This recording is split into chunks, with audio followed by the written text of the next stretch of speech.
ulwa nebucala netingoti temgwaqo.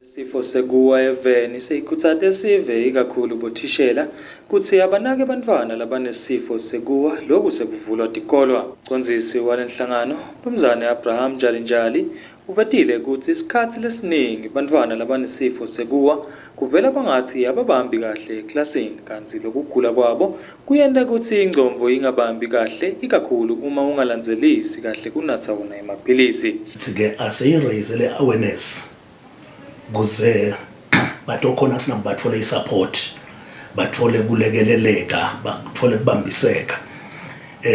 Tibalo tithi bantwana labane epilepsy bavamisa kungasicetha isikolo. Netizathu tani te stigma ukuthi bese bana lelibala lekokuthi wena unale epilepsy. Lokunye lokwendakalako ke ngiloko ukuthi noma ngabe adimisele lo mntwana athi akabe khona la esikolweni afunze njengalabanye nakwendekelwa abana lesisha uyothole ukuthi kude lokusekeleka ngalesikhathi iphela lesisha abuya sekunezinkulumo letitsite kulabanye bantwana uthole ukuthi ngalesimo bekakuso yena isabuya lengcondvo nayibuya lengcondvo nakathi uqala ku recall everything kude le support la itholako uthole ukuthi kunalawo maganyana lawo mhlawumbe unemadimoni mhlawumbe unalokwa nalokwa sithi ke cha bantu abayiconze nje epilepsy ukuthi simo lesendekalela noma ngibani futhi akude ukuthi iminyaka yakho semingaki umzala umncane but umuntu one-epilepsy kude la ngakhona ukukwenda uma ngaba nakekelekile. Kuyendeka ke ukuthi nakhona la tikolweni bothishela labanye ngekungadi kabanti ngayo.